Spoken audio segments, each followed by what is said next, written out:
Welcome to new TV Telugu. ఇప్పుడు TG top 10 చూద్దాం. CM Revanth Reddy Telangana తల్లి విగ్రహ పనులను పరిశీలించారు. డిప్యూటీ సీఎం బట్టితో కలిసి పనులను పరిశీలించి పనులు జరుగుతున్న తీరును సిబ్బందిని అడిగి తెలుసుకున్నారు. డిసెంబర్ 9న సచివాలయంలో విగ్రహాన్ని ఆవిష్కరించనున్నారు. అయితే ఈ విగ్రహాన్ని హైదరాబాద్ శివార్లోని పెద్ద అంబర్పేటలో తయారు చేయించారు.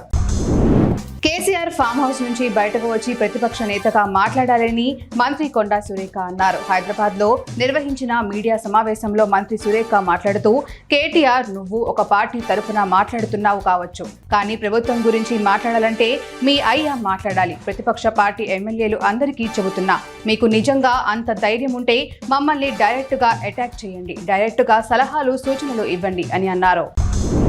మహబూబాబాద్ జిల్లాలో కాంగ్రెస్ ఎమ్మెల్యేకు చేదు అనుభవం ఏర్పడింది. ఎనుగుర్తి మండల కేంద్రంలో జరిగిన ప్రజాపాలన విజయోత్సవ సభలో ఎమ్మెల్యే మురళీ నాయక్ పై స్థానిక కాంగ్రెస్ నేత విరుచుకుపడ్డారు. పార్టీ కోసం పనిచేసే వారికి ప్రాధాన్యత ఇవ్వటం లేదని ఆవేదన వ్యక్తం చేశారు. దీంతో ఎమ్మెల్యే మురళీ నాయక్ షాక్కు గురయ్యారు. కాగా గతంలో కూడా కాంగ్రెస్ నేతలు నెల్లికుదురు మండలంలో ఎమ్మెల్యే మురళీ నాయక్ కు అడ్డుకొని నీ అంతు చూస్తామని హెచ్చరించారు. వరంగల్ జిల్లా నర్సంపేట పట్టణంలోని హరి ట్రేడర్స్ ఫర్టిలైజర్ షాపులో విజిలెన్స్ వ్యవసాయ శాఖ అధికారులు దాడులు నిర్వహించారు. షాపులో అనుమతి లేకుండా అక్రమంగా ఆన్లైన్ ద్వారా వ్యాపారం చేస్తున్నాడని తనిఖీలు నిర్వహించారు. పురుగుల మందును ఆన్లైన్లో బుక్ చేసి రైతులకు అమ్ముతున్నారని అధికారులు తెలిపారు. అక్రమ వ్యాపారం చేస్తే చర్యలు తప్పవని హెచ్చరించారు.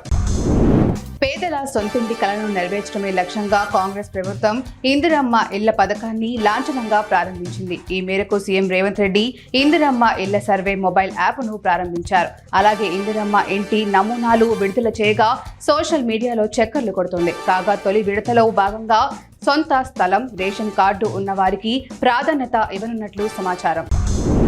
నెల్లూరు జిల్లా కావలి రూరల్ మండలం రుద్రకోట ప్రభుత్వ పాలిటెక్నిక్ కళాశాలలో జరిగిన రీజనల్ పాలిటెక్ ఫెస్ట్ కార్యక్రమంలో ముఖ్య అతిథిగా ఎమ్మెల్యే కావ్య కృష్ణారెడ్డి పాల్గొన్నారు. కళాశాల నుండి ఏర్పాటు చేసిన పలు విజ్ఞాన ప్రదర్శనల స్టాల్స్ ను ప్రారంభించారు. విద్యార్థులకు పలు సూచనలు చేశారు. ఎమ్మెల్యేకు కాలేజీ యాజమాన్యం, అధ్యాపకులు, విద్యార్థులు, సిబ్బంది ఘనంగా స్వాగతం పలికారు. మంత్రి దామోదర్ రాజనరసింహ జన్మదిన వేడుకలు కలెక్టరేట్లో ఘనంగా నిర్వహించారు. కలెక్టర్ వల్లూరు క్రాంతి, అదనపు కలెక్టర్ చంద్రశేఖర్, వివిధ శాఖల జిల్లా అధికారులు మంత్రికి పుష్పగుచ్చం అందించి జన్మదిన శుభాకాంక్షలు తెలిపారు. పేద మహిళలకు చీరలను పంపిణీ చేశారు.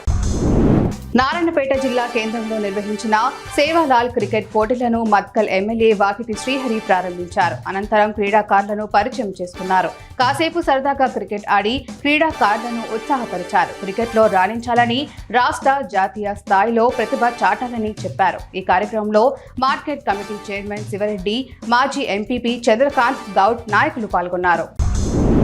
రాష్ట్రంలోని గురుకుల, ఇతర పాఠశాలల్లో జరుగుతున్న ఫుడ్ పాయిజన్ ఘటనల వెనుక పథకం ప్రకారం ప్రభుత్వంపై విషం చిమ్మే కుట్ర కోణం దాగుందని ఎమ్మెల్యే బాలు నాయక్ అన్నారు. మీడియాతో మాట్లాడిన ఆయన ఆర్ఎస్ ప్రవీణ్ కుమార్ నాయకత్వంలో కేసీఆర్, కేటీఆర్ ఆలోచన విధానం మేరకే ఈ ఘటనలు జరుగుతున్నాయన్నారు. ప్రభుత్వాన్ని బద్నం చేస్తున్న ఈ ఘటనపై సీఎం సమగ్ర విచారణ జరిపించాలన్నారు. సిద్దిపేట జిల్లాలో ప్రజాపాలన విజయోత్సవాల్లో భాగంగా సిద్దిపేట జిల్లా కాంగ్రెస్ పార్టీ కార్యదర్శి ఏలూరు కమలాకర్ మాట్లాడుతూ, మన రాష్ట్రం ఏర్పడే ముందు 16,000 కోట్ల మిగులు బడ్జెట్తోని రాష్ట్రాన్ని అప్పగిస్తే 10 సంవత్సరాల తర్వాత కేసీఆర్ ప్రభుత్వంలో 7 లక్షల కోట్ల అప్పుతో రాష్ట్రాన్ని మనకు ఇచ్చారు.